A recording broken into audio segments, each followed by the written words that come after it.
Vamos, listo, ya estamos grabando. Estas eran las preguntas las cuales se dieron en nuestro examen. La primera pregunta era, la evaluación dietética les permite conocer los hábitos alimentarios de los pacientes a través de solo al pesar sus alimentos. Entonces, ¿solo al pesar los alimentos puede evaluar éticamente? No, ¿verdad? Eso era falso totalmente porque habíamos visto que había varias técnicas como las encuestas, recorte de 24 horas, frecuentes, y quizás que eran las más usuales al momento de utilizar. La otra pregunta era, la nutrición parenteral central se requiere de una vena de pequeño diámetro y cubre todos los macro y micronutrientes del paciente. Ok, aquí era totalmente verdadero, en este caso, cubre todos los requerimientos del paciente. En la siguiente pregunta es, ¿las proteínas provenientes del pescado es considerada una proteína de bajo valor biológico? Aquí también era totalmente falso, eran preguntas verdadero y falso. ¿Por qué? Porque hablábamos de que la proteína del pescado es una proteína de origen animal, por lo tanto es de alto valor biológico. La siguiente pregunta era, bueno, era una pregunta para poder responder, ¿no? Dice Roberto, tiene un paciente de hipertensión con 64 años, ingresa al hospital por accidente de auto donde perdió la mayoría de sus piezas dentales y presenta condiciones múltiples. ¿Qué tipo de dieta indicaría? ¿No? Y ahí teníamos varias opciones y por la edad, obviamente es blanda, decíamos que tenía hipertensión hiposódica, ¿no? Y si el paciente no tiene dientes, tipo puré, que era un poquito lo que también habíamos visto nosotros en nuestra práctica. La siguiente pregunta era para que ustedes desarrollen, ¿no? Dice, el IMC presenta imprecisiones al momento del uso para un diagnóstico nutricional. Sustente por qué es correcta esta afirmación. ¿No? Y aquí era justamente lo que habíamos hablado. Varios me ponían porque no distingue entre masa magra, entre masa grasa. Estaba perfecto. En realidad era porque no distingue composición corporal, ¿no? No había distinción entre composición corporal. Muchos por ahí se explayaron un poquito más. A los que les entendía que era lo que querían dar, pues también les hice válida la pregunta. Entonces, más que nada era eso, no era porque el IMC no distingue composición corporal. Puede tener una persona con mucho peso, pero el peso es en músculo o en grasa. Entonces, eso no lo ve el IMC, por eso es que hay otros valores que tenemos que utilizar para poder evaluar a un paciente. La siguiente pregunta era, explique con sus palabras si todas las proteínas tienen la misma calidad, sustente su respuesta. Y era un poquito lo que vimos en clase, ¿no? También era la pregunta que se dio al aire y es la que trabajamos. Y efectivamente, no todas las proteínas tienen más calidad porque va a depender del valor biológico y de la utilidad que tiene. Y también podrían haberme puesto, puede ser por el valor biológico, por la utilidad que se desarrolla en el cuerpo, podrían haberlo puesto de repente por la cantidad de aminoácidos esenciales que pueda tener cada fuente de proteína, ¿no? Y por lo tanto sea más útil y así. Entonces podrían haber explayado más o ser bastante concisos, pero la idea es que puedan explicarnos por qué o por qué no las proteínas no tienen la misma calidad. Dime, John. Profesora, ¿y nombres de proteínas que difieren en la calidad? Podrías ponerle nombres, pero tendría que haber un sustento, porque ese sustento es su respuesta, dice. Por lo tanto, si tú me pones solamente valina, prolina, triptófano, no me estás respondiendo la pregunta, no me estás explicando, que al final lo que quieres que me expliques con tus palabras si todas las proteínas tienen la misma calidad. Entonces, no habría ahí una respuesta o una explicación si es que solamente me mencionas. Entonces, la idea era explique con tus palabras si todos tienen la misma calidad. Entonces, la respuesta tiene que ir de acuerdo a lo que te estoy pidiendo, ¿no? La siguiente pregunta era relacionar, ¿no? Teníamos una fibra soluble y una fibra insoluble. Esto estaba en un PPT, ¿no? En PPT de carbohidratos. Había un cuadro en donde podíamos observar diferentes fuentes de fibra soluble e insoluble, como pectina, hemicelulosa, celulosa, ¿no? Lignina. Y era relacionar cuál era fibra soluble y cuál fibra insoluble. La fibra soluble era pectina y la fibra insoluble era la hemicelulosa. Ok, luego sigue la siguiente pregunta que dice, marque cuáles son las vitaminas liposolubles. Aquí sí teníamos que marcar cuáles eran, ¿no? Y dentro de las liposolubles, ¿se acuerdan que eran la A, la D, la E y la K? Entonces, obviamente, aquí lo que teníamos que hacer era marcar la pareja correcta, ¿no? La A y la K, ambas eran vitaminas liposolubles. Aquí la B1 y B2, no, hidrosolubles. La D y la C, la D es lipo, pero la C es hidro, por lo tanto, tampoco era correcta. ¿No? La E y la B12 tampoco, ¿no? No son parejas correctas para poder cubrir esta afirmación. Luego la siguiente pregunta decía, paciente varón de 37 años tiene un requerimiento de 2.500 kilocalorías, se considera un joven con actividad física moderada, se analizó su dieta y se vio que se consume un porcentaje más de lo recomendado de grasas. Ok, en este caso lo que teníamos que hacer era poder ver cuántas kilocalorías, ¿no?, representa las grasas, porque tú tenías todo el requerimiento energético y cuántas kilocalorías tenía que aportar, ¿no? En cuanto a la grasa. Más o menos era lo que hicimos con el perfil calórico en la primera unidad. La siguiente pregunta era, paciente hospitalizado prescrito con nutrición enteral de 1.080 kilocalorías al día, ¿no? Dice la fórmula nutricional administrada en fórmula polimérica, la presentación es en polvo, por lo que debe ser reconstituida con agua, es un circuito abierto, y la pregunta era, ¿cuánto tiempo máximo de duración tiene esta fórmula a temperatura ambiente luego de ser colocada en la bolsa para la alimentación del paciente?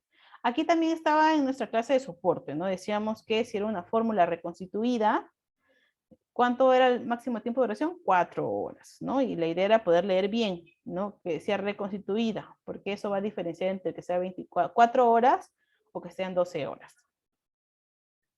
Luego sigue la siguiente pregunta. Fórmula nutricional enteral que presenta las proteínas corporalmente y completamente hidrolizadas. También eso estaba en clase de soporte y decíamos que había tipos de fórmulas que tenían especificaciones justamente para pacientes que tendrían algún problema de digestión o absorción de nutrientes, y que teníamos, a diferenciación de la estandarizada, las oligoméricas y las monoméricas, en donde las monoméricas estaban los alimentos completamente hidrolizados, como las proteínas en forma de aminoácidos libres, ¿no? O podríamos encontrar carbohidrato en forma de glucosa, ¿no?, en estas preparaciones monoméricas. Entonces era la respuesta correcta. Y la última pregunta era un paciente varón de 40 años, llega a consulta ambulatoria, refiere que padece hipertensión arterial, por lo que requiere un cambio en sus hábitos alimentarios, deriva nutrición a una evaluación nutricional completa. El peso del paciente es 70 kilos y su talla 1,85 m y trabaja oficina 8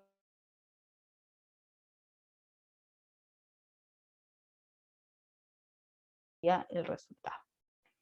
Entonces, este era nuestro examen parcial. En realidad son cosas que ustedes han visto, hay cosas que literalmente encontraban en los PPTs, cosas que de por sí ya hemos trabajado y hemos hablado no solo en teoría, sino también por ahí en práctica también reforzados, ¿no?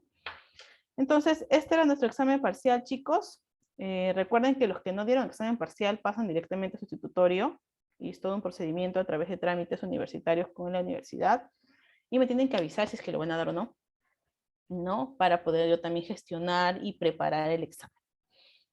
Muy bien. Profesora, disculpe, Dime. en la pregunta 2 no era una vena gruesa, o sea, con ancho calibre. Claro, era una vena, ¿no? Era una vena de flujo alto, ¿no? Era una vena de flujo alto. No, es que creo que en la pregunta usted dijo que la respuesta correcta era verdadero, pero creo que la pregunta dijo algo que debe ser, que es estrecha, algo así. A ver, dice que la nutrición parenteral central se requiere de una vena en donde cubre todos los macros y micronutrientes del paciente. Ah, ya, hablas porque dice pequeño diámetro. Sí, sí, eso. Ok, bueno, podría ser un poco confuso, pero en realidad, cuando tú me pones que cubra todos los macros y micros del paciente, ahí podríamos determinar, pues, de que era verdadera, ¿no? Quizá por ahí la palabra podría ser confusa, pero en realidad es una vena que tenga alto flujo, ¿no? Alto flujo y calibre. Profesora, ¿y cuál es el criterio para determinar una dieta blanda a un paciente? ¿Es solamente la edad como en su pregunta dice? No, el criterio no solamente es la edad, puede ser el diagnóstico también el criterio. Recuerden que una dieta blanda, como hablábamos en clase, es una dieta de protección gástrica.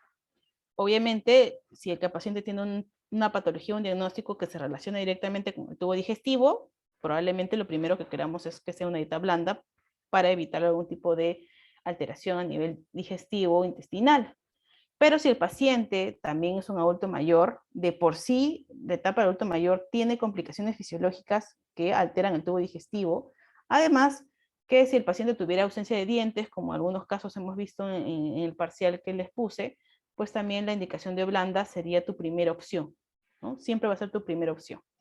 Ahora, conforme la evaluación se va dando, se puede pasar a completa dependiendo del tipo de paciente, ¿no? Porque puede ser un paciente adulto mayor que esté con dieta completa, por supuesto que sí, pero la edad es un determinante para poder poner blanda, ¿no?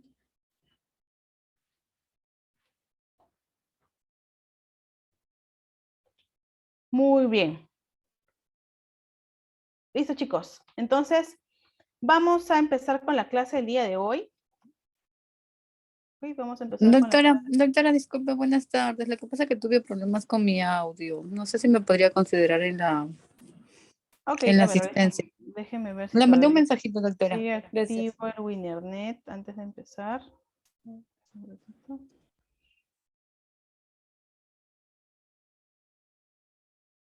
Ya. A ver, Aguilar, ¿llegó? Chauca, ¿llegó? Presente, doctora. Buenas tardes. Bien. Flores, ¿llegó? Sí, doctora, presente, buenas tardes. Muy bien. Guamaní, ¿llegó? Mamani, Ramírez, Salucci. Ok, solamente ellos dos. Ok, chicos. Muy bien. Vamos a empezar con la clase. Déjenme revisar un ratito si es que ya están en los módulos en check verde la clase. A veces no lo activo. Canvas, ahí. He abierto Canvas.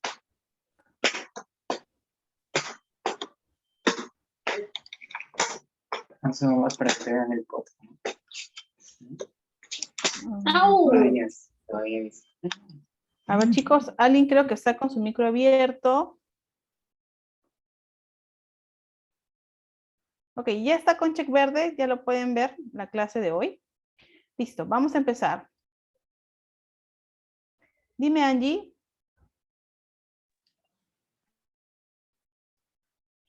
Angie, levantaste su mano. Ok, listo.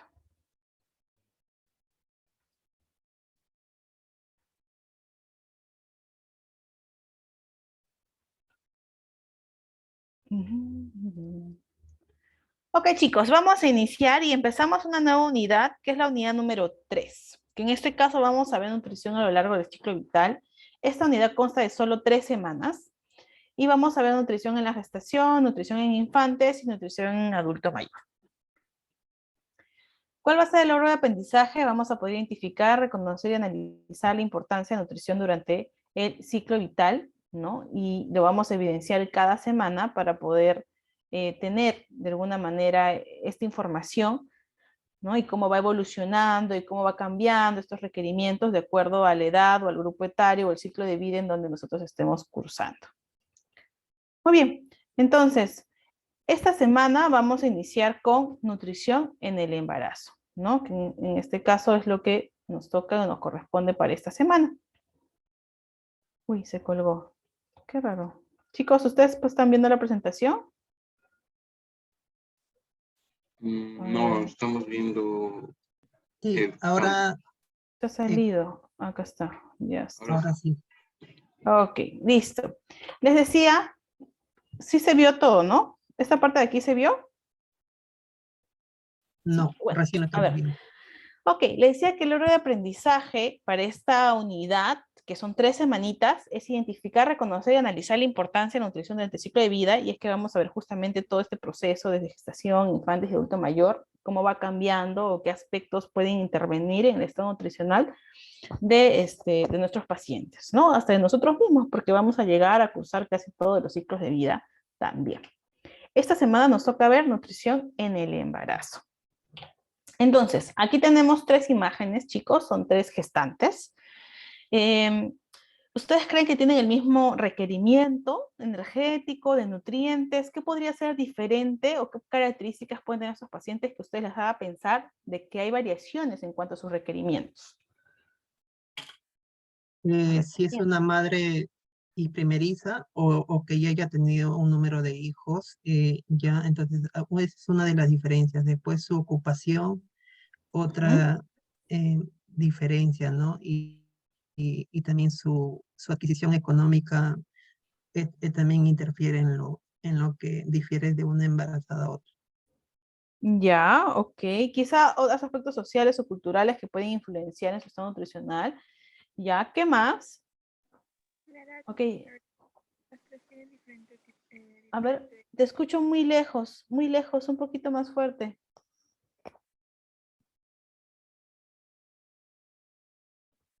¿Quién habló por ahí? Le escuché muy lejos. Ok, a ver, Luis. Doctora, también la edad del embarazo también podría influir. Ajá, muy bien, la edad, ¿no? La edad definitivamente también es un factor porque en cada ciclo etario tenemos ciertos requerimientos, ¿no? De por sí por la edad. Muy bien, María Cristina, levantas tu mano. Sí, doctora, bueno, depende también de la actividad física que tenga cada gestante. Por ejemplo, si está en constante actividad física, de acuerdo a su trabajo, va a tener un requerimiento energético diferente. Ujú, muy bien, exacto, porque también es diferente una gestante de que se está teniendo esta etapa de la gestación un poco más sedentaria, ¿no? A una gestante que esté en constante actividad y que no haya parado en su rutina diaria, ¿no? Hay un gasto energético que también va sumado a esta etapa tan bonita que es la etapa de la gestación. Muy bien, entonces son criterios que hay que evaluar, ¿no? Para poder ver una gestante y para poder condicionar y para poder ver qué es lo que requiere. Y aquí les doy otra pregunta que dice, estoy embarazada, ¿debo comer doble? Por ahí siempre escucho esta pregunta o digo, no, yo tengo que comer por 2 porque estoy gestando. ¿Qué piensan ustedes? Debería Yo, comer mejor en vez de doble. yo Ya, creo de que no debería de comer el doble, pero sí debe de añadir requerimientos macro o micro adicionales a lo que ella comía cuando no estaba embarazada. ya, ok, muy bien. Entonces, aquí hablamos de que hay requerimientos que van a estar quizá incrementados, pero no necesariamente estos requerimientos incrementados se traducen en comer por 2, ¿verdad? Muy bien, entonces eso está bien, porque eso es importante mencionarlo, porque es un mito que siempre vamos a escuchar, y es más, hasta yo he escuchado profesionales de salud decirlo. Entonces, qué importante es saber la diferencia, que en que incremente requerimientos no quiere decir que incremente porciones alimentarias, que sí se va a dar, pero hay que saber de cuáles incrementar. Muy bien, entonces vamos a empezar y voy a empezar hablando acerca de los indicadores de logro para esta clase y vas a hacer, distinguir los criterios para una alimentación balanceada en esta etapa de la gestación.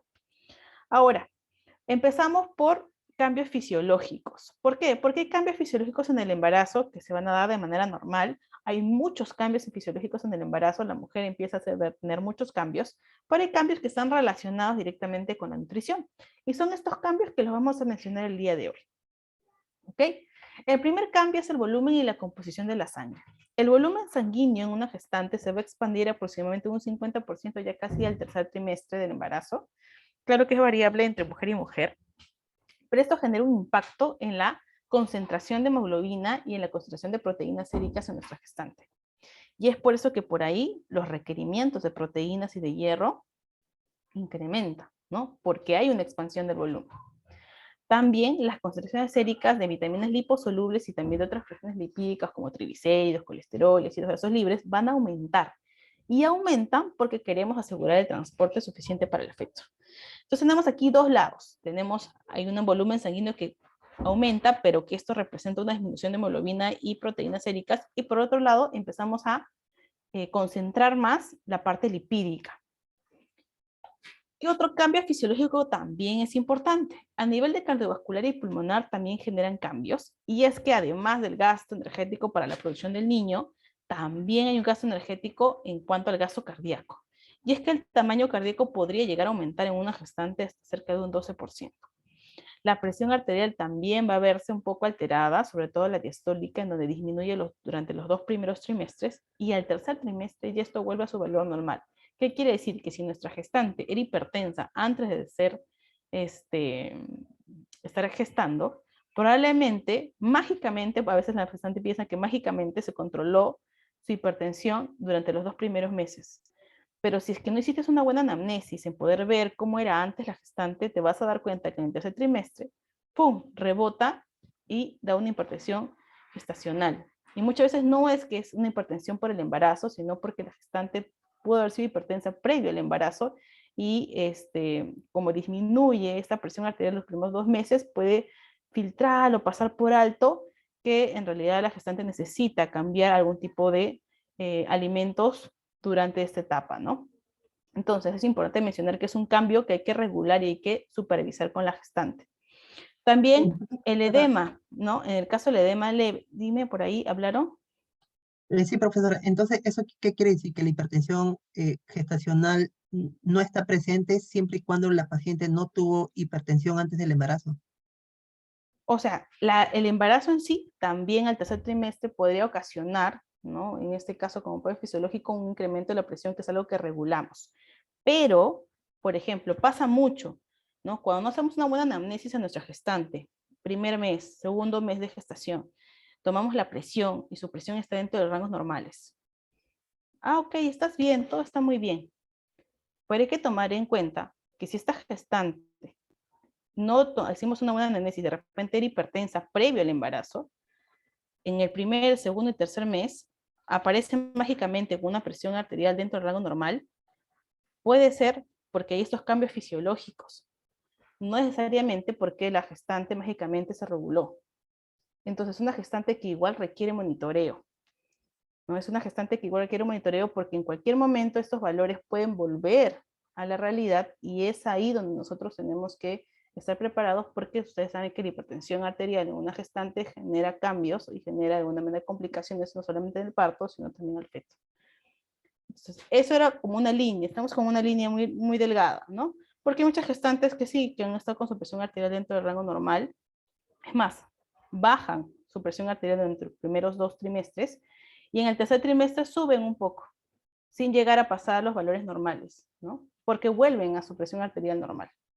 Entonces, lo que les quiero decir con esto es que la presión arterial varía en la gestante como un cambio fisiológico. Baja y sube como un cambio fisiológico normal, pero hay que estar en monitoreo porque esto va a determinar definitivamente ciertas consideraciones en su alimentación y también importante de poder monitorizar esto constantemente, ¿no?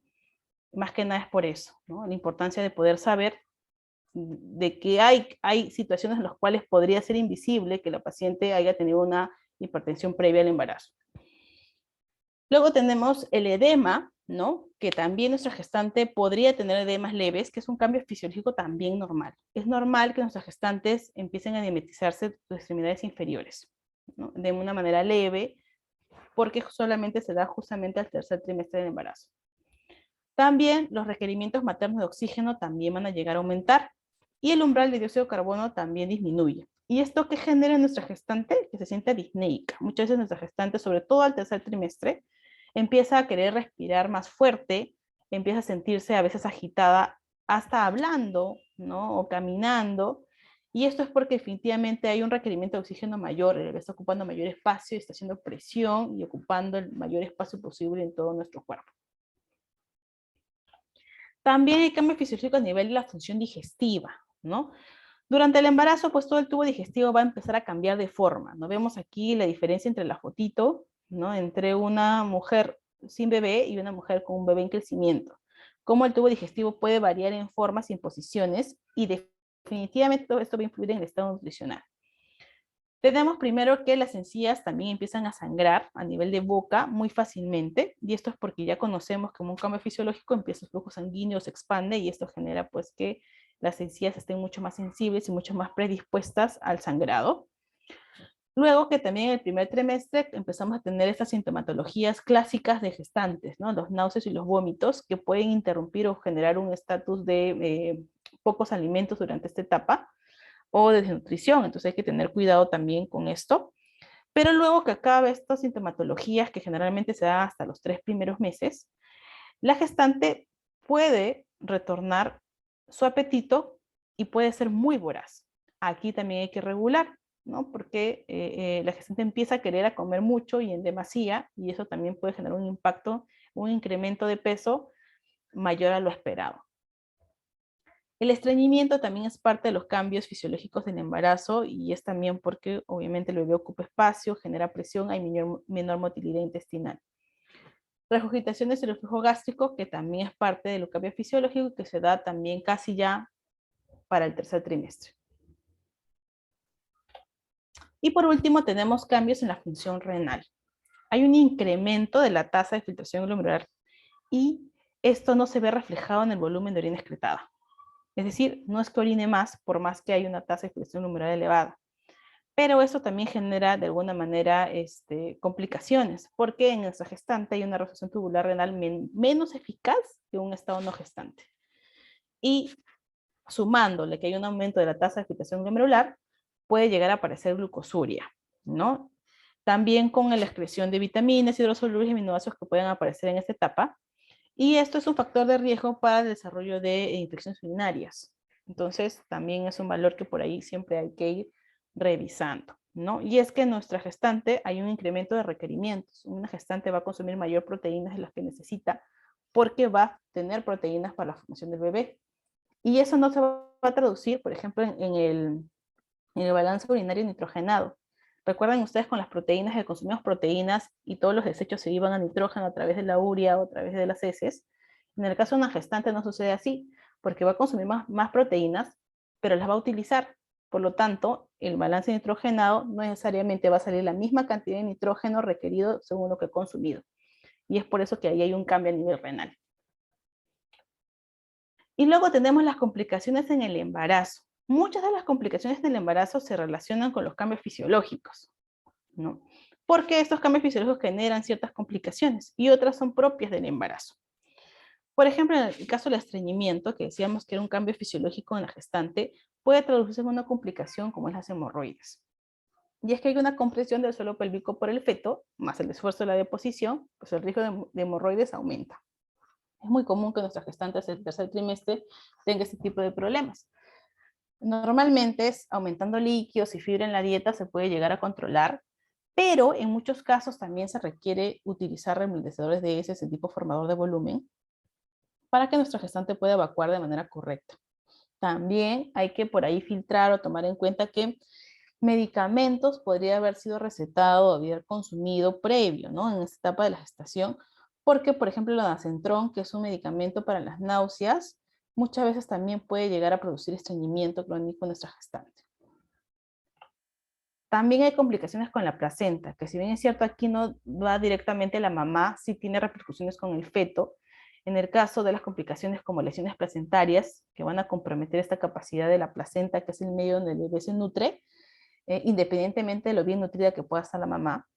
Y también la placenta pequeña, que de alguna manera al ser chiquita, va a tener menor superficie de vellosidades placentarias y eso también puede alterar la capacidad funcional de la placenta y puede generar lo que conocemos como retraso del crecimiento intrauterino. Hay trastornos que también pueden suceder a nivel de gestantes, como es el trastorno de pica. No sé si alguna vez lo han escuchado, yo lo he escuchado en niños más que en gestantes, bueno, se observa a veces más en niños, y es el consumo de sustancias no alimentarias, ¿no? Es decir, y durante el embarazo de las tres más comunes es la geofagia, la amilofagia y la pagofagia. La geofagia es el consumo de tierra o barro, la amilofagia es del almidón de lavandería, almidón de maíz, detergente. Por ejemplo, detergente, no sé si alguna vez han visto en una gestante que quiere oler el detergente. Y la pagofagia, que es el hielo. Esa sí yo he visto. Yo he visto que quieren consumir hielo, cosas muy heladas o helados de hielo, ¿no? Como un impulso fisiológico que tuvieran. No tengo que consumir hielo. Hay otras sustancias que también son peligrosas, que se ha visto en ciertos casos, como el consumo de papel, cerillas, piedras, carbón, ¿no? Olor, quieren oler lejía, por ejemplo, y que podrían ser de alguna manera sustancias peligrosas. El por qué se da el trastorno de pica no está 100% claro, ¿no? Parte de las directrices en donde más se aboca es por una deficiencia de minerales, en donde no solamente involucra el hierro, sino los otros minerales que son requerimiento diario, ¿no? De una persona. Y es por eso que parte del tratamiento de un trastorno de pica es la suplementación. Suplementación de minerales, o suplementación de hierro. Bueno, en nuestro país la suplementación de hierro es obligatoria, bueno, a nivel nacional, pero en otros países no. Entonces, intencionalmente se suplementa específicamente minerales para que pueda de alguna manera controlar este trastorno, ¿no? No necesariamente se lo comen, sino a veces lo huelen. Dime, John. Esos gustos o apetitos especiales que se le da que se da en el embarazo es igual al pica que no hay un sustento científico? No, más bien eso apoya un poco o genera que la gestante no lo vea como trastorno, ¿no? Definitivamente el mito de que si la gestante tiene un antojo y si no se lo come o no lo tiene a la mano, pues va a tener complicaciones con el parto, es un mito y es un trastorno cultural que no tiene nada que ver con el trastorno de pica, ¿no?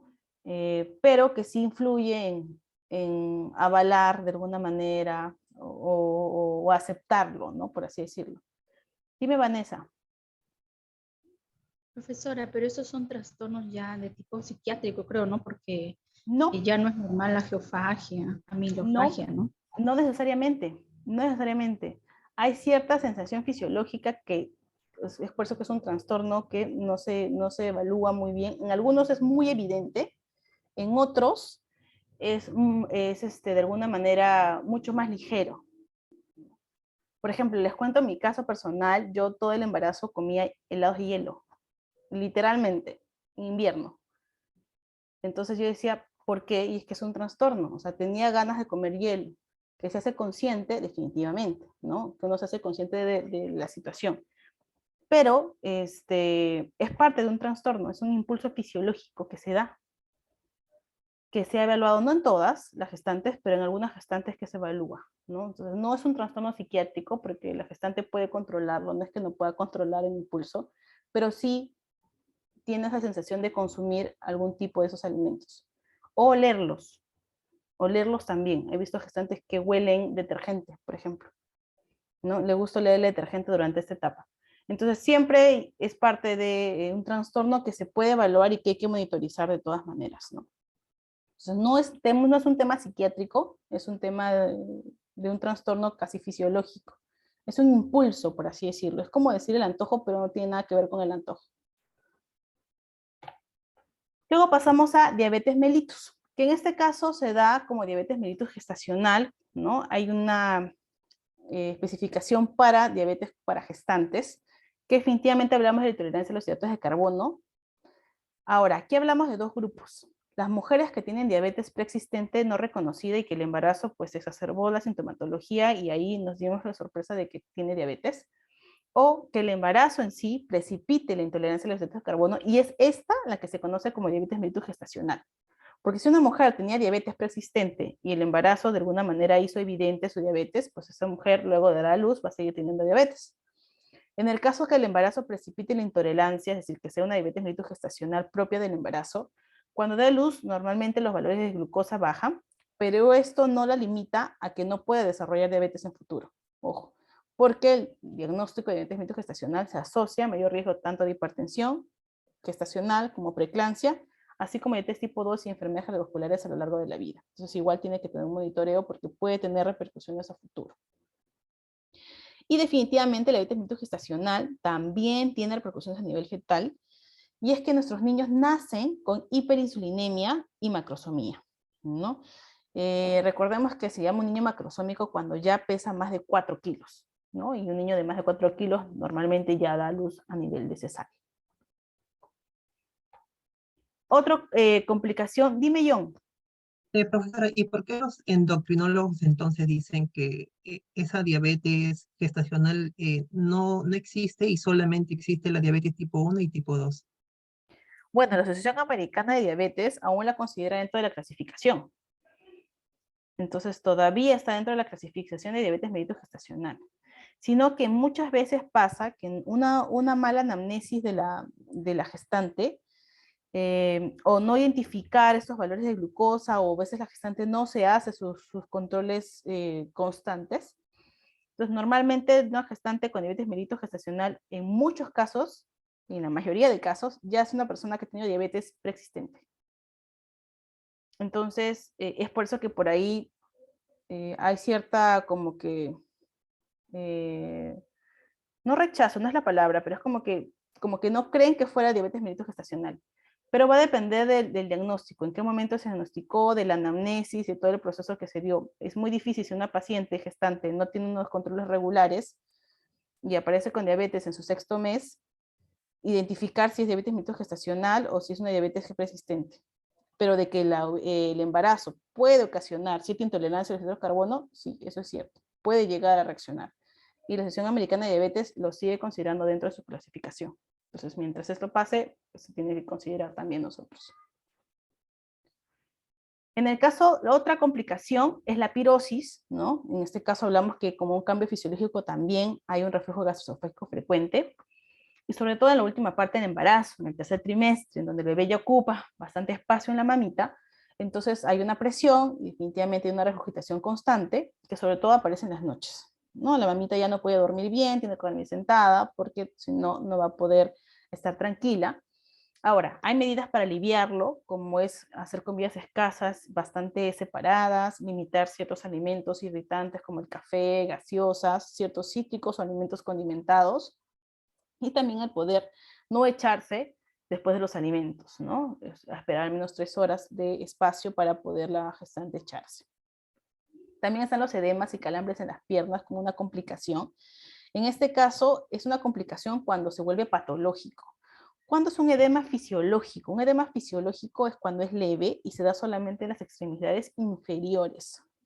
Cuando el edema es generalizado, empieza a subir piernas, brazos, manos, ¿no? Piernas, brazos, manos, esto es totalmente hinchada, ya estamos hablando de un edema patológico. Y este edema sí se asocia con la preeclampsia. Entonces siempre hay que diferenciar, ¿no? Cuando es piernas, podría llamarse fisiológico, perdón, cuando son pies, pero cuando empieza a subir, ya son alertas de un edema patológico, ¿no? Y dentro de la intervención dietética, cuando es fisiológico, normalmente no hay mucha intervención. Cuando la paciente ha tenido una alimentación balanceada, unas proteínas dentro de los rangos normales. Sin embargo, si es que la paciente tiene orinas más oscuras o empieza a tener tumefacciones en las manos, sí se recomienda incrementar el consumo de ingesta de líquidos y en muchos casos también se restringe un poco el sodio. ¿Y es suficiente con el diuréticos naturales como la piña o se le debe dar un fármaco como la furosemida? Si es fisiológico es suficiente, porque hablamos de que es fisiológico, es parte normal que se vaya a edematizar en la parte de los pies a nivel leve, ¿no? Pero si es patológico, ahí sí tendríamos que evaluar al paciente, porque estamos hablando de que hay una condición que puede desencadenar en complicaciones mayores y hay una intervención mucho más grande, ¿no? Pero si es un tema fisiológico, basta con diuréticos naturales, basta con incrementar líquidos, basta con quizá disminuir alimentos altos en sodio, para poder regular un poquito el tema de la retención de líquidos, ¿no?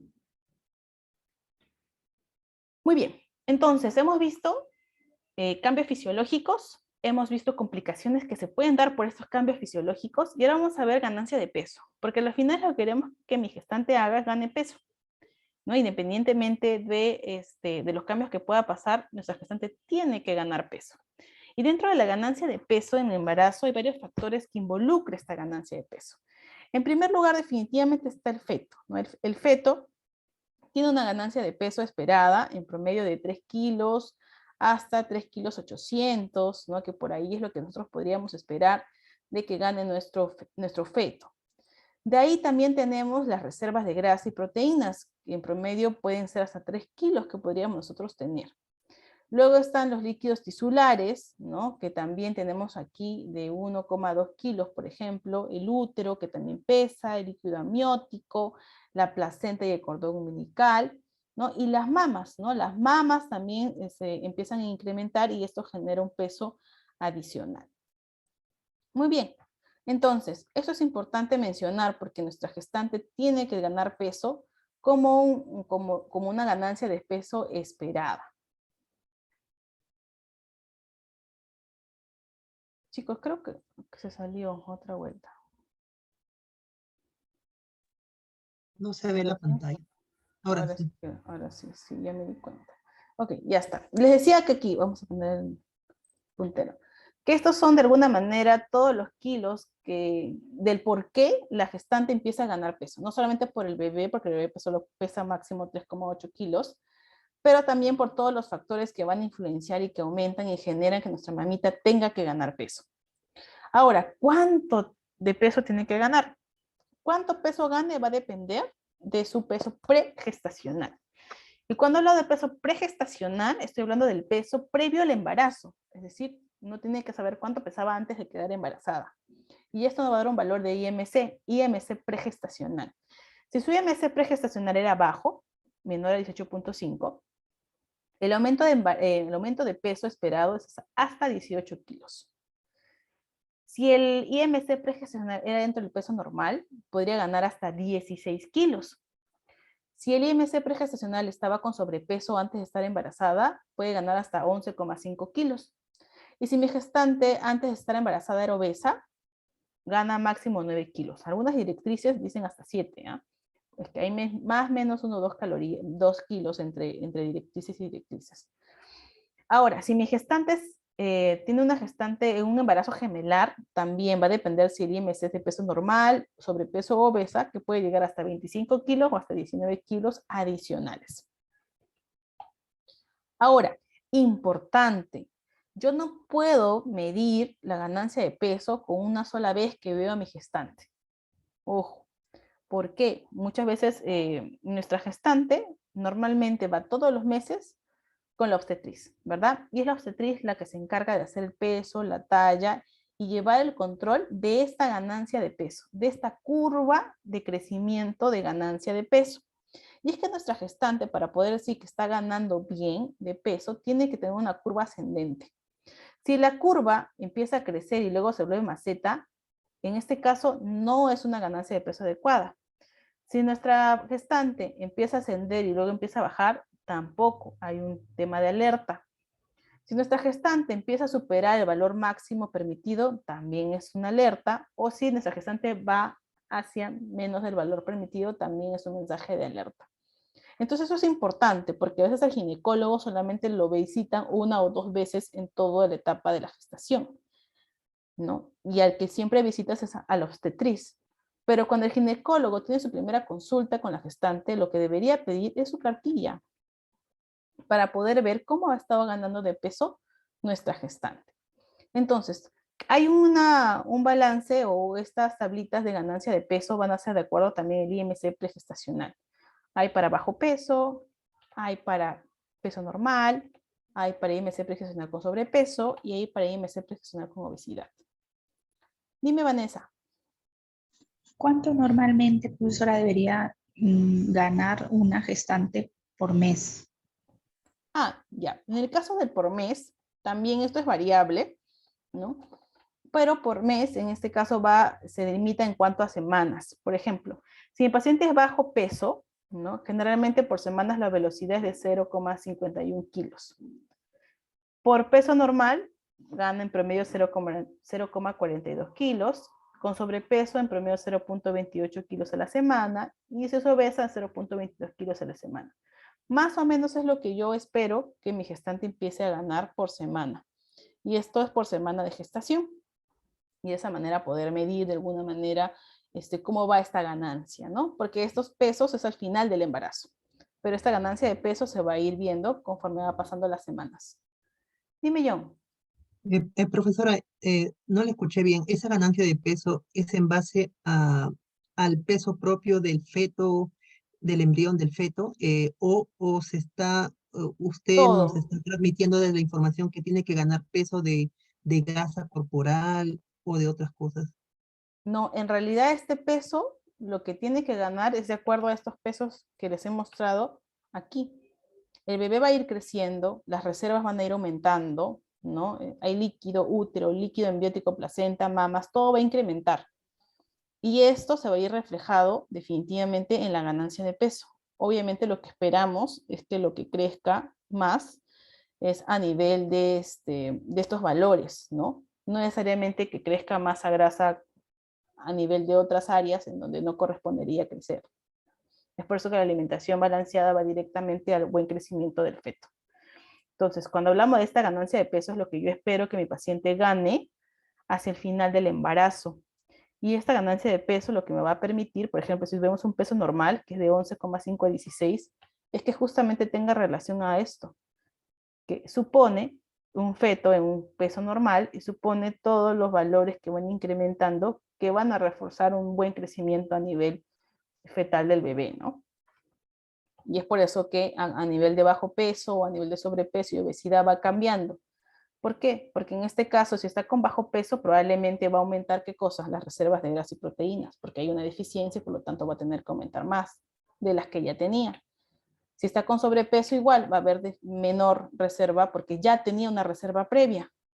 Igual con el tema de la obesidad, ya de repente ya no necesita muchas reservas de grasa porque ya las tiene. Entonces va a incrementar el feto, va a incrementar el volumen sanguíneo y otras cosas, y es por eso que la ganancia por ahí va a ser diferenciada, ¿no? Y esta de aquí, que es por kilo, es por semana. Recuerden que nuestras gestantes van viendo por semana, semana 1, 2, 3, 4, 5, 6. ¿Y cuánto es la ganancia de peso esperada por semana? ¿No? Y esto se va a evaluar a nivel de una curva de ganancia de pesos. Por eso que les decía que la curva es importante. Yo poder ver cómo está creciendo, cómo va aumentando de peso de acuerdo a lo esperado. Muy bien. Definitivamente para que gane peso, tiene que comer. Pero para comer también necesitamos un balance. Y este balance, en realidad, va a variar un poquito del perfil calórico de una persona no gestante. Vemos que los carbohidratos varían entre 50 y 55%, las grasas entre 30 y 35% y las proteínas van a aumentar. Vean, entre 15 a 20. Para una persona no gestante, ¿cuánto era? De 10 a 15. Para una mujer gestante será de 15 a 20. Y es que sí, hay requerimientos que van a ir aumentados en nuestra gestante. Esto se tiene que traducir en que los 3 tipos de macros tienen que estar incluidos en la alimentación de nuestra gestante. ¿Qué pasa cuando hay una malnutrición materna? Cuando hablo de malnutrición, ya sea por deficiencia o por exceso. Bueno, hay varios factores o efectos. El crecimiento y desarrollo del niño, definitivamente. La resistencia materna a la insulina, el cretinismo, RCU, defectos de nacimiento, función cognitiva y conducta, complicaciones fetales neonatales, efectos adversos a largo plazo sobre la salud y madre y el hijo, complicaciones postpartos, preeclampsia y eclampsia, anemia materna, nacimiento pretérmino, hemorragia materna. Todos son los efectos que pueda producir una malnutrición, ya sea por exceso o por deficiencia. Y es por eso que, ¿cuáles serían los objetivos entonces de la intervención nutricional en nuestras gestantes? Primero es cubrir necesidades, definitivamente del feto. Tengo que cubrir sus necesidades para evitar efectos de nacimiento. También cubrir las necesidades de la mamá, porque así como tengo que cubrir al feto, tengo que cubrir a la mamá para poder prevenir enfermedades. También es alcanzar el máximo potencial físico e intelectual del niño para poder prevenir enfermedades crónicas futuras.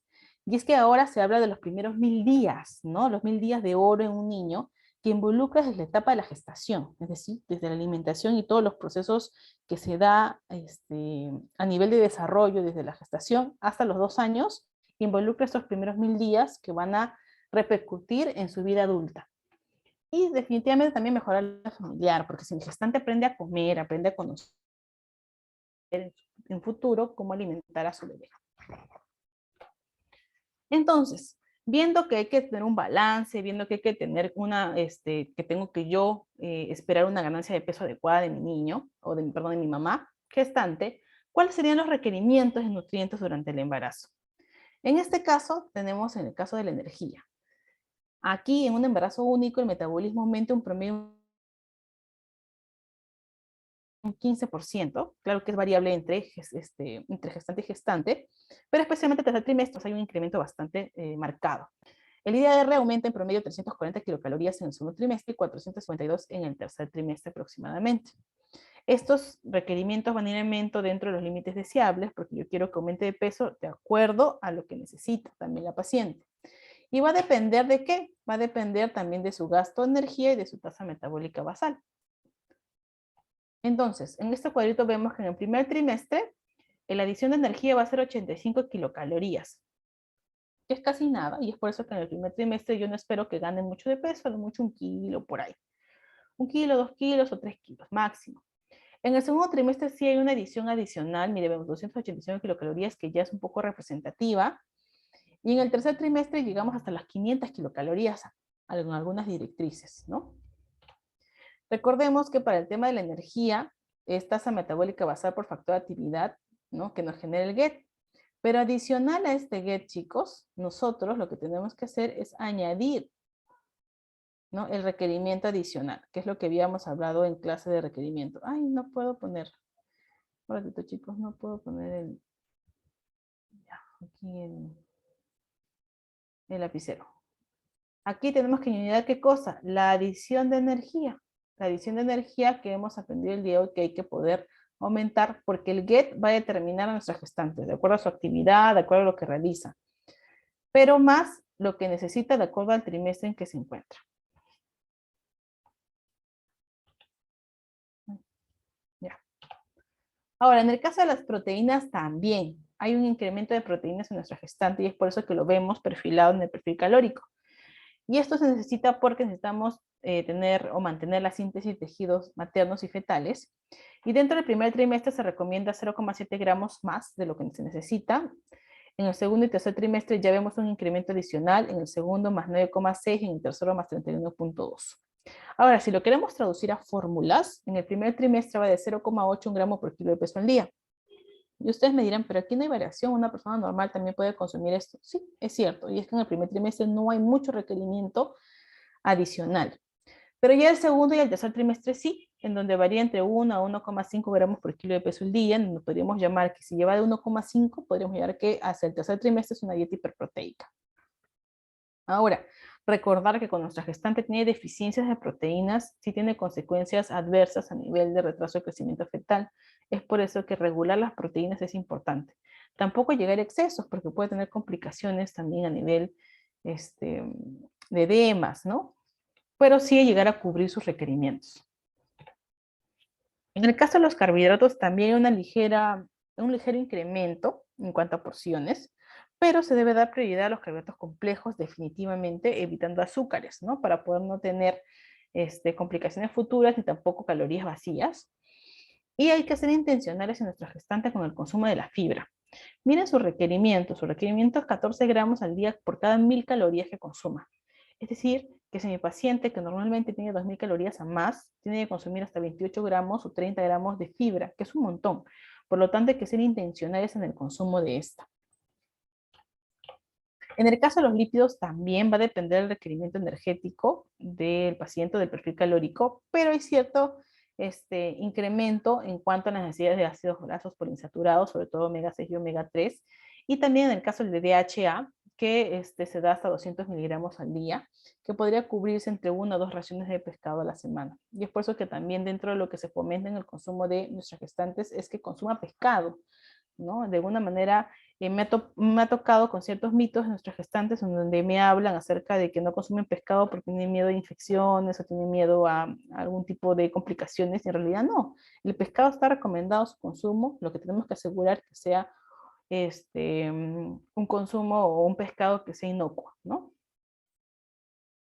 Entonces, sí hay pescados que producen daño en el embarazo y también a un paciente tipo quirúrgico o también es un mito. No, no es que el pescado produzca daño, más bien es la manipulación del pescado. Yo creo que hay un miedo en el sentido de que quizá hay desconocimiento en poder elegir que el pescado esté fresco o que quizá no le engañen con el tipo de pescado que consuman. Porque en realidad un pescado fresco y que se prepare o con una manipulación de alimentos adecuada no tendría por qué causar daño. ¿No? Normalmente se asocia, ¿no? Y ha pasado, se asocia a problemas intestinales o gastrointestinales por un tema de mala manipulación, ¿no? Muchas veces no sabemos cómo elegir el pescado, si está fresco o no está fresco, y este desconocimiento se traduce pues a problemas de diarrea o problemas intestinales, ¿no? Más que nada por eso. Pero si elegimos bien el pescado, está fresco y se prepara en un lugar que es sano, limpio y adecuado, no habría ninguna complicación a un paciente enfermo. No, claro, va a depender de la patología, por supuesto, pero no es que comes pescado y esto te va a hacer daño a la infección, no, no es así. Menos en una gestante, que ahí sí está recomendado el consumo de pescado. Entonces, en el caso de nutrientes, por ejemplo, este cuadrito me gusta mucho porque podemos ver muy claramente y muy fácilmente cómo aumenta el requerimiento entre el primer y segundo y tercer trimestre. En el caso de los carbohidratos, pues el consumo es normal y evitamos azúcares y dulces. Y en el segundo o tercer trimestre les decía que hay un ligero incremento y puede darse entre 1 o 2 tomas al día. Ahora, no es que va a consumir 1 o 2 tomas de porciones de arroz, ¿no? Aquí hablamos de que podemos incrementar porción de verduras, porción de legumbres, porción de menestra o porción de frutas. En el caso de la fibra, asegurar el consumo y aumentar en el segundo y tercer trimestre, sobre todo si hay estreñimiento, que es normalmente lo que va a pasar en esta etapa. En el caso de las proteínas, en el primer trimestre de 0,8 gramos por kilo de peso corporal al día, y en el segundo y tercer trimestre incrementamos hasta 1,5. Y muchas veces se puede traducir aumentando cantidades en una toma al día. Aumentamos una toma al día de proteína y podríamos llegar a cubrir. En el caso de las grasas, es asegurar la grasa insaturada. Acá vemos el pescado como parte importante también del consumo. Y en el segundo y tercer trimestre mantener ese consumo, porque ya de por sí la gestante, como hemos hablado, como cambio fisiológico, empieza a concentrar mayores cantidades de lípidos. Por lo tanto, el mantener el consumo estaría bien. Y en el caso de los líquidos, en el primer trimestre se asegura el consumo de 2 litros al día, y al segundo y tercer trimestre lo que hacemos es aumentar medio litro más en muchos casos, y sobre todo si empezamos a ver edemas o retención de líquidos, aumentamos. Ahora, ¿qué pasa con los micros? ¿No? Porque nuestra gestante también necesita un requerimiento de micros mayor, y vamos a ver que en muchos casos se eleva entre 10 a 15%, pero hay micronutrientes que de por sí tienen una elevación bastante importante. Y es por eso que me gusta este cuadrito, porque vemos el antes y el durante el embarazo, cómo incrementa el requerimiento. Y dentro de los más resaltantes tenemos al folato, que incrementa un 50% su requerimiento. También el hierro incrementa un 50% el requerimiento. Y miren aquí, también el yodo. El yodo llega hasta el 47% de su requerimiento y es un mineral poco, de alguna manera, tomado en cuenta en el embarazo. En el caso del folato y el hierro, nuestro estado lo que hace pues es suplementar a nivel preventivo, ¿no? Para poder asegurar que se llegue. Miren aquí, el hierro normalmente en una mujer es 18 miligramos, que es bastante, ¿ah?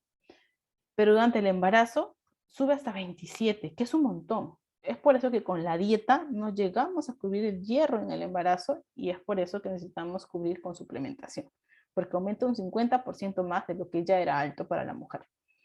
En el caso de yodo también incrementa, y es un mineral pocamente tomado en cuenta, porque parte de las recomendaciones que nosotros damos a una gestante es que baje el consumo de sal, ¿no?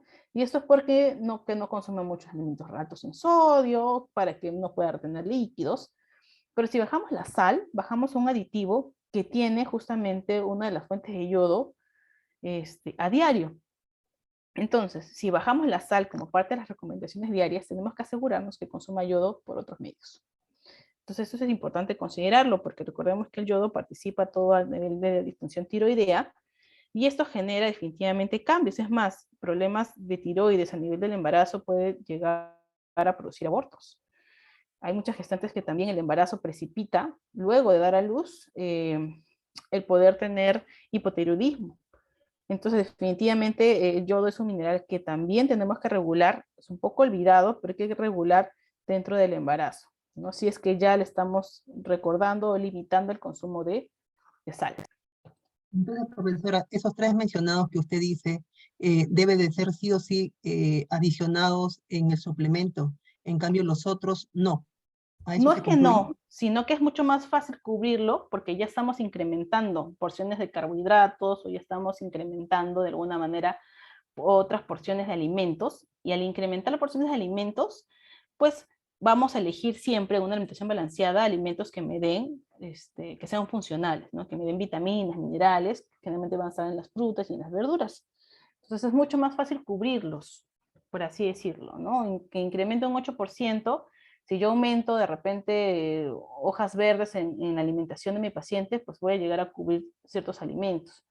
Entonces, es mucho más fácil cubrirlo con la alimentación balanceada. Pero el folato y el hierro, como tiene un incremento del 50%, no necesariamente es tan fácil cubrirlo con la dieta. Por lo tanto, sí se recomienda, sobre todo en nuestro país, en donde a nivel cultural, pues todavía tenemos mucha lucha con alimentos altos en hierro, el consumo de estos, suplementar. Y en el caso del yodo, yo le decía porque definitivamente hay que ser intencionales en incluir alimentos altos en yodo en la dieta, ¿no? Y dentro de estos alimentos, ¿no? Muchas veces, normalmente no los usamos porque nuestra sal es yodada. Normalmente la sal no es yodada, es una política de Estado. Es decir, el Estado mandó a yodar toda la sal de mesa y de cocina, porque teníamos muchos años problemas de bocio. Entonces se convirtió en un aditivo fuente de yodo en nuestra dieta, ¿no? Ahora, si es que nosotros en nuestra gestante limitamos el consumo de sal, Entonces ahí tenemos que ver otra fuente de yodo en la dieta que sí puede estar presente para poder llegar a cubrirlo. Más que nada eso es lo importante, ¿no? Y ahí, por ejemplo, están ciertos pescados, ¿no? Por ejemplo, está la leche tiene yodo, ¿no? El huevo tiene yodo, por ejemplo. Entonces, ciertos alimentos que intencionalmente buscar incluirlos para cubrir el yodo en la dieta. Entonces, esa es la idea, poder filtrar qué micronutrientes son importantes que tengo que ser intencional para que la paciente lo consuma. Y bueno, termino con estas tablitas que son de hierro y ácido fólico, que es lo que el Estado nos provee a nivel de suplementación preventiva y a nivel de tratamiento de anemia, ¿no? Y es por eso que es tan importante ser, como profesionales de salud, como que sumarnos a la causa, por así decirlo, en poder seguir fomentando esta suplementación en nuestras gestantes, ¿no? Ya sea preventiva o ya sea como tratamiento. Y por último les dejo este cuadrito, porque hablábamos acerca de alimentos, porque la suplementación definitivamente es importante. En el caso de alimentos, vemos aquí una comparación entre los alimentos más altos en hierro. Mire, el top en alimentos altos en hierro está la sangre de pollo. Y es por eso que a nivel de estado también van a ver que siempre hay preparaciones que incluyen sangrecita. Chaufa de sangrecita, mousse de sangrecita, ¿no? ¿Y por qué? ¿Por qué tanta sangrecita? ¿Por qué no dan otra cosa? A veces preguntan, ¿no? Y es porque con la sangrecita es mucho más fácil llegar, porque nos da 29,5 miligramos por cada 100 gramos de alimento. Y miren acá, el pulmón, el riñón, el hígado de pollo baja hasta 8,5. Y vamos a la carne de res, que uno podría pensar, pero la carne de res tiene hierro, 3,4. Ahora vamos al pollo, que es lo que comemos todos los días, 1,5. Y ahora vamos a nuestra clase de micronutrientes, donde decíamos que la biodisponibilidad del hierro se ve afectada, en donde el hierro no M se absorbe en un 5%, y el hierro M, ¿en cuántos porcentajes se absorbe, chicos? A ver, ¿quién me dice? Si el hierro no M es en 5%, el hierro M, 95. 25%. Entonces, esta sangrecita de pollo cocida, que es de 29,5 miligramos en 100 gramos, solamente voy a absorber el 25%, o voy a utilizar en realidad el 25%. Entonces, es por eso, ¿no?, que si de por sí ya las mujeres teníamos de 18 miligramos de hierro como requerimiento, que es bastante, llegar a 27 gramos es también, hay que ser intencionales en el consumo de alimentos ricos en hierro. Por eso, aumentemos la suplementación preventiva en nuestras gestantes, ¿no? Ya sea en casa, con sus familiares o cuando nos toque dentro de nuestras labores diarias. Muy bien, listo chicos, hemos acabado con nuestra clase el día de hoy. Igual vamos a expandir un poquito esto en la práctica porque cada uno de ustedes me ha traído una lectura diferente. Vamos a ver preeclampsia, vamos a ver adolescentes, que es interesante, obesidad y diabetes. Dime, Vanessa. Doctora, disculpe, por favor, podría considerarme en la asistencia porque ingresé tarde, Ah, ok, a ver, pero me mantuve déjenme presente en la revisar la clase. asistencia. A ver, a ver, a ver, a ver, a ver. Vamos a ver si está abierta. Un ratito. Ah, ya, sí está abierta. A ver, vamos a llamar. Llegó Aguilar. Presente, sí. Ok, llegó Guamaní. Mamani. Ramírez. Salucci. Ok, no, solamente entonces Aguilar. Listo, chicos. Entonces, hemos acabado con nuestra clase el día de hoy. Vamos a hacer las 3 preguntas finales que siempre hacemos. La primera pregunta es, quiero que me digan 2 complicaciones, perdón, 2 cambios fisiológicos que se den en nuestras gestantes. Pues, levanten la mano. Ok, Aumento ahí. del volumen sanguíneo. Ya, Aumento corporal del peso, ya, muy bien, Vanessa. ¿Alguien más? Vanessa, no apunte tu apellido. Guerra ahí. Vanessa, apellido. Aguilar. Incremento del crecimiento de las mamas. Ya. Muy bien. Ok, pero recordemos que como cambios fisiológicos también, recordemos que lo dividimos en 4. Había cambios en volumen de sangre y expansión de sangre. También tenemos a nivel renal, el aumento de la tasa de excreción glomerular. Tenemos a nivel digestivo, por ahí que nos dijeron a sus compañeros, En cuanto a... Incontinencia urinaria podría ser, doctora, Perdón, no te por escuché. la incontinencia urinaria o por el tema de la presión de la vejiga por el espacio que ocupa el bebé, ¿no?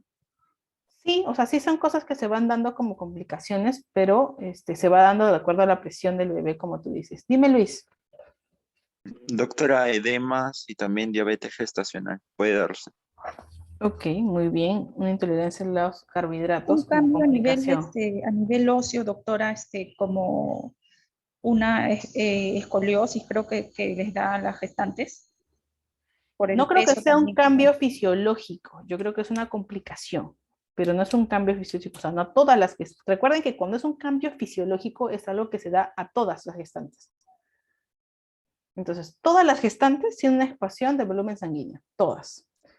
Todas las gestantes, por ejemplo, le aumenta la tasa de excreción glomerular. Entonces, hablamos de cambio fisiológico como algo que sucede regularmente en todas las gestantes, ¿no? Cuando hablamos de complicaciones, hablamos de esas particularidades que probablemente podría pasar a algunas gestantes y a otras no, ¿no? Dependiendo de, pues, cada particularidad de cada paciente. ¿Podría ser elevación de la secreción de oxitocina? Sí, sí, eso sí podría ser considerado a nivel fisiológico, ¿no? Porque es parte de lo que hace el cuerpo, ¿no? Para poder, a ver qué me puso Mayra. Ok, muy bien. Entonces, son cambios fisiológicos que se van a dar a nivel de gestación. Ahora, ¿qué cambios fisiológicos? Quizá la pregunta era relacionados con el estado nutricional, que es lo que vimos en clase, ¿no? ¿El aumento del apetito puede ser también? ¿No te escuché, Oscar? ¿El aumento del apetito también? ¿O no? Ya, claro, un cambio fisiológico es el aumento del apetito a nivel del del segundo trimestre, ya que, por ejemplo, náuseas y vómitos es un cambio fisiológico que se da en el primer trimestre también. Ok, listo. La siguiente pregunta. Para poder yo considerar la ganancia de peso o cuánto mi gestante puede ganar de peso, ¿qué peso yo considero? ¿Qué tipo de IMC? A ver, ¿cuál es mi factor principal? ¿Cómo yo puedo saber cuánto ganar? Si puede ganar 16, 18, 15. ¿Qué me determina? Doctora, dependiendo del IMC que tuvo anteriormente antes de la gestación. Muy bien, María. Y eso se llama IMC pregestacional, ¿no? Muy bien. Ahí no veo tu apellido. María, tu apellido. Yactas Vega, doctora. Yactas, ¿no? IMC pregestacional. Importante, conocer el IMC pregestacional de mi paciente me va a poder ayudar a ver, a utilizar cuánto va a ser mi ganancia de peso esperada. Muy bien. Y la última preguntita, en este caso, es, ¿cuánto de proteínas yo podría incrementar en mi paciente gestante? Sería dependiendo de cuánto tiempo tiene la gestación, profesora. Muy bien, Jesús. Y si está en mi tercer trimestre, ¿cuánto de proteínas podría aumentar? Era aprox de 350 a 500, me parece, algo así. Ya, eso es calorías. Ok, hasta 500 kilocalorías. Pero proteínas, si estoy en mi octavo mes, tengo 8 meses de embarazo, ¿cuánto de proteínas yo podría llegar a aumentar de requerimiento? Sí, hasta 1 gramo. 1 a 1,5 gramos, doctor. Ajá, hasta 1.5. Muy bien, hasta 1.5 gramos, ¿no? Podemos llegar a incrementar si ya estamos casi llegando al tercer trimestre de la gestación, ¿no? Porque lo requerimos, porque mi bebito se está formando y está creciendo. Ok, muy bien, chicos. Entonces hemos terminado con la clase el día de hoy. Nos vemos con todos en práctica, ¿no? Nos vemos, chicos. Ok, profesora. Muchas gracias. Gracias, doctora. Buenas tardes. Nos vemos.